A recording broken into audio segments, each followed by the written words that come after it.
வக்ஃப் வாரிய சொத்துக்களை யாரோ இஸ்லாமியர்கள் மட்டும் நிர்வகிச்சிட்டு கிடையாது. இது ஒரு சட்டமாவே அகில இந்திய அளவில் இஸ்லாமிய இருக்க வக்ஃப் வாரியம் இருக்கு, வக்ஃப் வாரியம் இருக்கு. ஒவ்வொரு மாநிலத்திலும் வக்ஃப் வாரியம் இருக்கு.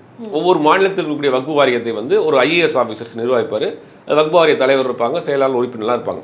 இது எல்லாமே இப்போ அவர் சொல்றாங்க, நாங்கள் ஒன்றிய அரசில் கணக்குகள் எடுக்க போறோம், ஒன்றிய அரசு தான் கணக்குகளை வெளியிடும் அப்படின்றாங்க. இப்போ ஆல்ரெடி ஒரு ஆடிட்டிங் தமிழ்நாடு அரசாங்கம் ஆடிட்டிங் நடத்தி தான் பண்றாங்க. எல்லாமே அரசாங்கத்துடைய கட்டுப்பாட்டில் இருக்கு. வக்ஃப் வாரியம்ங்கிறது தனிப்பட்ட ஒரு நிர்வாகம் பண்ணக்கூடிய விஷயம் கிடையாது. மாநில அரசு கீழே தான் இருக்கு. மாநில அரசு கீழே அரசாங்கத்தினுடைய அதிகாரிகள் இருப்பாங்க. அதில் ஒரு ஐஏஎஸ் ஆஃபீஸர் இருப்பார், அதற்கு கீழே அடிஷ்னல் செக்ரட்டரிஸ் எல்லாம் இருப்பாங்க. அவங்களுடைய கண்ட்ரோலில் தான், அரசாங்கத்தினுடைய நேரடிய கட்டுப்பாட்டில் தான் இந்தியா முழுவதும் வக்ஃப் வாரியங்கள் இயங்குகிறது. அது நிர்வகிக்கக்கூடிய பொறுப்பில் வேணால் இஸ்லாமியர்கள் இருக்கலாம், ஆனால் அதை நடத்துறது யாருன்னா அரசாங்கத்தினுடைய கண்ட்ரோல் தான் இருக்குது. அரசாங்கத்தினுடைய கண்ட்ரோல் மீறி அவங்க எதுவும் செய்ய முடியாது. அந்த மாதிரி சொத்துக்கள் இருக்குது. அந்த சொத்துக்களை எதற்கு பயன்படுத்துகிறாங்க?